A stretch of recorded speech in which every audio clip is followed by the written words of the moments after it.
Shalom, selamat malam, saudara-saudara yang dikasihi Tuhan Yesus Kristus. Selamat berjumpa dalam renungan pada malam hari ini.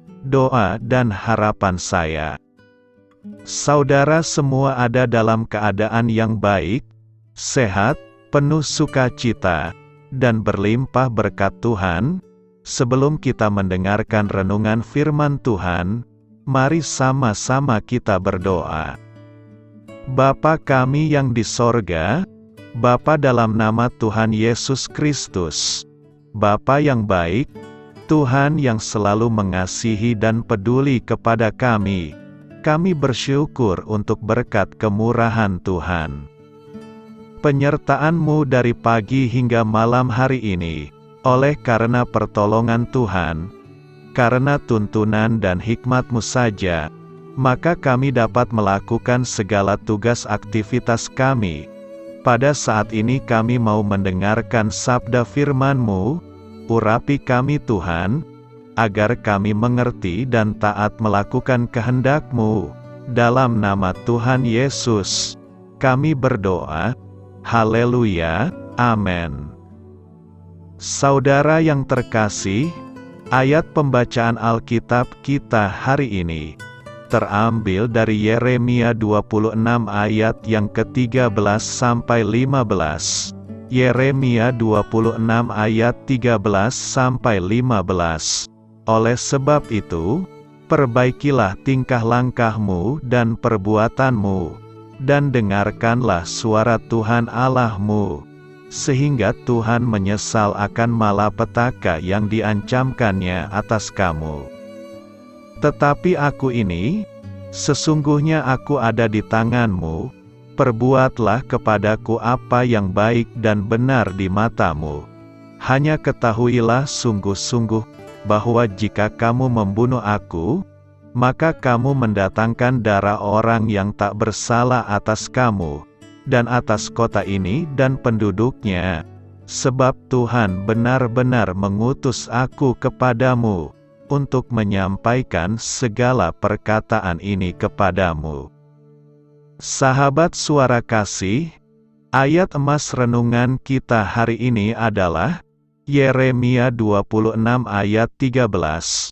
Oleh sebab itu, perbaikilah tingkah langkahmu dan perbuatanmu, dan dengarkanlah suara Tuhan Allahmu, sehingga Tuhan menyesal akan malapetaka yang diancamkannya atas kamu.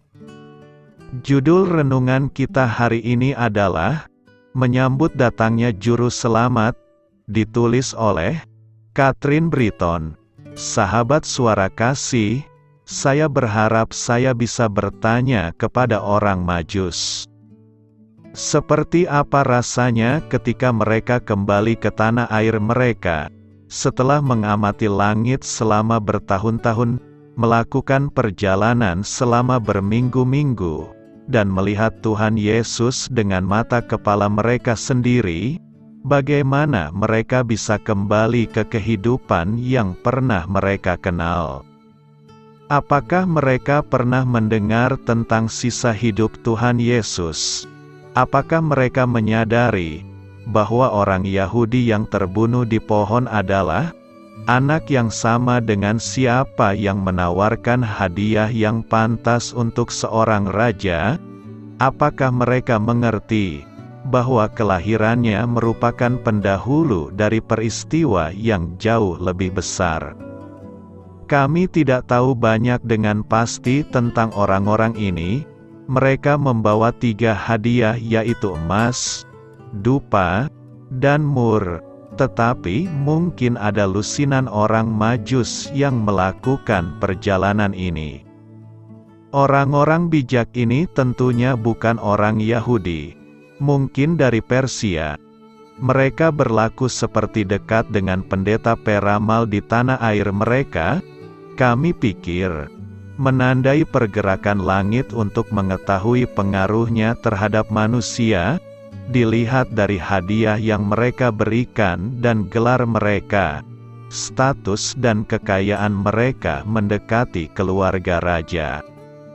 Sekarang pertimbangkan apa yang kita ketahui tentang mereka.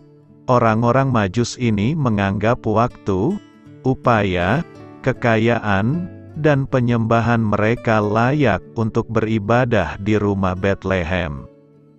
Matius 2 ayat 10-11 mengatakan, ketika mereka melihat bintang itu, sangat bersukacitalah mereka, maka masuklah mereka ke dalam rumah itu, dan melihat anak itu bersama Maria ibunya, lalu sujud menyembah dia. Mereka pun membuka tempat harta bendanya, dan mempersembahkan persembahan kepadanya, yaitu emas, kemenyan dan mur. Orang-orang kafir ini mencari Mesias seperti yang tidak dilakukan orang lain. Petualangan mereka adalah kisah luar biasa, tentang rahmat Tuhan yang bercampur dengan rasa lapar manusia, saat mereka mengikuti bintang yang Tuhan dirikan di surga dengan pengabdian yang tulus. Mereka sedang mencari Tuhan, yang telah memberi mereka tanda untuk menemukannya. Saya pikir orang-orang ini, yang tahu jauh lebih sedikit daripada saya tentang Mesias, mencari dia lebih keras daripada yang pernah saya lakukan. Pertimbangkan komentar Matthew Henry tentang apa yang terjadi. Mereka mungkin berkata, jika pangeran seperti itu lahir, kita akan segera mendengar tentang dia di negara kita, dan itu akan menjadi waktu yang tepat untuk memberi penghormatan kita kepadanya. Tetapi mereka sangat tidak sabar untuk lebih mengenalnya, sehingga mereka melakukan perjalanan panjang, dengan tujuan untuk menanyakan tentang dia. Perhatikan mereka yang benar-benar ingin mengenal Kristus, dan menemukan dia, mereka tidak akan memperhatikan sakit atau bahaya dalam mencari dia. Sahabat Suara Kasih, saya pikir orang Majus tidak lagi sama setelah pertemuan mereka di rumah Betlehem. Mereka menginvestasikan diri mereka untuk menemukan raja orang Yahudi, dan dia mengungkapkan dirinya kepada mereka. Marilah kita renungkan, pada Natal kali ini, saya ingin mengikuti contoh orang Majus ini. Saya ingin menemukan misteri Injil yang begitu luar biasa, sehingga saya mengejarnya dengan segenap hati saya, dan segenap kekuatan saya, dan segenap jiwa saya. Saya berdoa misteri ini memikat hatimu pada Natal ini. Amin. Tuhan Yesus memberkati. Saudara yang terkasih, demikianlah renungan kita pada malam hari ini. Semoga menjadi berkat dan kebaikan bagi kita semuanya. Dan untuk menutup renungan kita pada malam hari ini, marilah kita berdoa. Bapa kami yang di sorga, Bapa di dalam nama Tuhan Yesus Kristus, kami bersyukur Bapa, karena Engkau memberikan begitu banyak berkat di dalam hidup kami. Ajarlah kami Bapa, untuk selalu mengucap syukur kepadamu setiap hari. Terima kasih juga Bapa, untuk pertolongan, penyertaan, dan juga atas berkat-Mu. Kami berbahagia dan bersyukur Bapa, atas kebaikan Tuhan di dalam hidup kami. Terima kasih untuk penyertaan-Mu Bapa, di sepanjang hari yang telah kami lewati. Hingga pada malam hari ini, kami boleh bersyukur lagi di hadapan-Mu Bapa, melalui doa dan renungan malam hari ini. Terima kasih untuk firman-Mu pada hari ini Tuhan. Kami mau belajar dan terus belajar tentang firman-Mu. Firman-Mu yang menguatkan dan meneguhkan iman percaya kami. Firman-Mu yang mengubahkan kehidupan kami.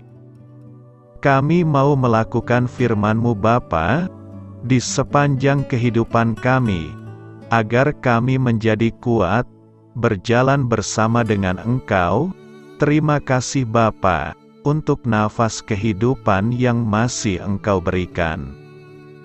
Kami mau pakai kehidupan kami, untuk hormat dan kemuliaan nama-Mu. Kiranya Engkau selalu memberkati hidup kami, keluarga kami, sanak saudara kami, daerah tempat tinggal kami, bangsa dan negara kami, pemerintah-pemerintah kami. Biarlah semuanya dalam perlindungan-Mu Bapa, dan jadilah sesuai kehendak-Mu yang terbaik, di dalam hidup kami. Bapa, hamba berdoa untuk saudara-saudara kami, yang sudah mendengarkan renungan pada malam hari ini.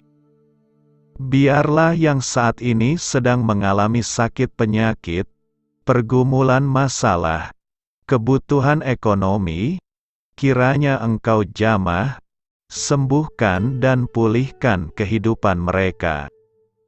Berkati perekonomian mereka, serta berikan jalan keluar, di setiap masalah kehidupan yang sedang mereka hadapi. Ajarlah kami juga Bapa, untuk selalu berharap dan percaya kepada Tuhan Yesus. Pada malam hari ini Bapa, kami akan beristirahat dalam tidur kami. Kiranya Engkau sertai dan lindungi kami di sepanjang malam ini, sehingga kami boleh bangun besok pagi, dengan tubuh yang sehat, kuat, serta diberkati Tuhan. Terima kasih Bapa, inilah yang menjadi doa dan permohonan kami. Dalam nama Tuhan Yesus, kami berdoa. Amin.